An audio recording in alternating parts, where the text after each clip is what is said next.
अस्सलाम वालेकुम। चौथे पारे का इब्तदाई हिस्सा सूरह आल इमरान की बकिया आयत पर मुश्तमिल है।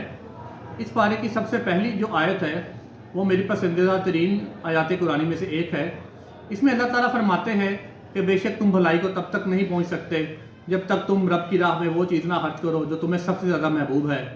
अमूमी तौर पर देखा गया है कि हम लोग अल्लाह की राह में सदका देते हुए, किसी गरीब की मदद करते हुए, उसे कुछ खाना खिलाते हुए, कपड़े देते हुए, राशन देते हुए, कुछ सामान इस तरह की चीज़ें देते हुए अपने मेयार की चीज़ नहीं देते।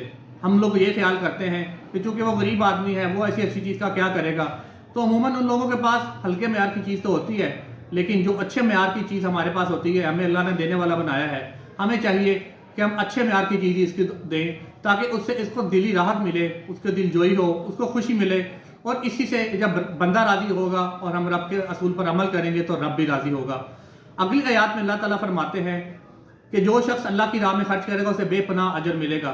और अल्लाह ताला कहते हैं कि खर्च करो इससे पहले कि आखिर का जो वक्त आ जाए, और उसके बाद किसी की कोई नेकी कबूल नहीं की जाएगी। जब तौबा का दरवाज़ा बंद हो जाएगा तो उसके बाद ना को माफ़ी होगी और ना ही वो नेकी कबूल की जाएगी। अल्लाह ताला हमें दुनिया में अल्लाह ताला की राह में बेपनाह माल खर्च करने की तौफीक दे, जैसे सहाबा कराम करते थे, जैसा उस्मान गनी के वाक़यात हैं कि उन्होंने कुएँ खरीद कर वक्फ कर दिए, खजूरों के बागात वक्फ कर दिए जो अभी तक उनके लिए सदका जारियाँ हैं। इसके अलावा बेशुमार दूसरे सहाबी हज़रात जो थे, हज़रत अबू बकर सिद्दीक़, हज़रत उमर फ़ारूक रज़ी अल्लाह अन्हु, उनकी सखावत की भी बेशुमार किस्से मशहूर हैं। अगली आयत मुबारक में अल्लाह ताला ने मोमिनीन को सब्र और तकवा की नसीहत की है। अल्लाह ताला फरमाते हैं कि जब भी तुम किसी मुश्किल में हो तो सब्र से काम लो, सब्र बेहतरीन इबादत है।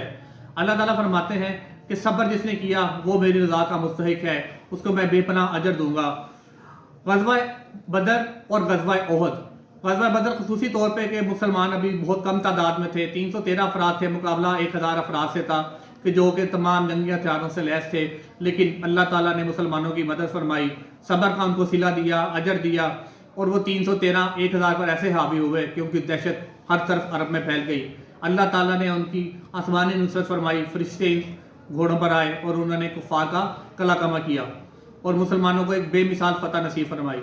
ग़ज़वा अहद में भी मुसलमान परेशान थे क्योंकि कुफ़ार पहले से भी ज़्यादा थे और अल्लाह ताला ने मदद अता फरमाई। लेकिन आखिर वक्त में आकर कुछ गलतफहमी की बुनियाद पर मुसलमान एक दूसरे से अलहदा हो गए, जिसका कुफ़ार के एक दस्ते ने फ़ायदा उठाया और कुछ सहाबी जो अल्लाह के नबी के नज़दीक भी थे वो शहीद हो गए। खुद नबी पाक सल्लल्लाहु अलैहि वसल्लम की ज़ात मुबारक को तकलीफ़ उठाना पड़ी, ना सिर्फ जिस्म पे ज़ख़म आए बल्कि सामने के 2 दांत भी टूट गए और चेहरे पे भी ज़ख़म आया और आप सल्लल्लाहु अलैहि वसल्लम को तकलीफ़ पहुँची।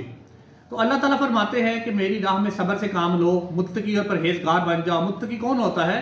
कि जो अल्लाह ताला से डरता है, जिसके दिल में तकवा होता है। तकवा क्या है? अल्लाह ताला का खौफ, कि अगर मैं कोई गलत काम करूँगा तो मेरा रब तो मुझे हर वक्त देख रहा है, वो मुझसे नाराज़ होगा, और अगर रब नाराज़ हो गया तो ना सिर्फ दुनिया बर्बाद बल्कि आखिरत भी बर्बाद। और परहेज़गारी क्या है? बुरे कामों से बचना।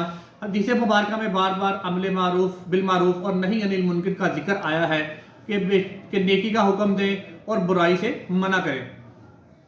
अगली सूरह मुबारक जो है उसमें सूरह निसा में इब्तिदाई आयत में अल्लाह ताला ने फरमाया, हमने तुम तमाम मुसलमानों को एक जान से पैदा किया, मर्द और औरतें बनाई, उनके जोड़े बनाए, और इस तरह नस्ल इंसानी आगे चली। किसी को किसी पर कोई खास बर्तरी नहीं अल्लाह ताला ने बताई। मर्द को अल्लाह ने हाकिम बनाया क्योंकि वो घर से बाहर मेहनत करता है, ज़हनी पुख्तगी का हामिल होता है और वो घर के मामला चलाता है, इसलिए उसे हाकिम करार दिया कि वो कुंबे की कफालत करता है। और औरत को घर के मामला का हाकिम करार दिया कि वो घर के मामला देखती है, बच्चों की हिफाजत करती है, अपने मर्द की इज्जत की रखवाली करती है, घर के मामलात को देखती है, बच्चे को जन्म देती है, पेट में रखती है, पालती है, उसकी परवरिश करती है, उसे बड़ा करती है। तो औरत की अजमत भी बेशुमार है। इसी तरह अल्लाह ताला ने दोनों की मुख्तलिफ ड्यूटीज़ उनके बताई उनको, जिसको वो अगर वैसे तरीके से सर अंजाम देंगे तो ना सिर्फ घर का माहौल खुशगवार रहेगा बल्कि रब भी राज़ी रहेगा। अगली आयत मुबारक में अल्लाह ताला ने औरतों के ख़वातीन के हकूक़ बताए हैं और विरसे के हकूक़ भी बताए हैं, रज़ात का भी बताया है कि कैसे अगर कोई इंसान फोत हो जाएगा तो उसके औलाद जो है, जो बाकी घर वाले हैं, उनको किस तरह से उसकी दौलत तकसीम होगी। अगर बेटा है तो उसको 2 हिस्से, बेटी को 1 हिस्सा, बीबी को भी 1 हिस्सा मिलेगा। और इसी तरह बकिया बताया कि ज़िंदगी में अगर अल्लाह ताला ने बताया कि अगर तुम अपनी औलाद में कोई चीज़ तकसीम करना चाहो तो बराबरी रखो, किसी एक औलाद की तरफ तुम्हारा झुकाव ज़्यादा नहीं होना चाहिए।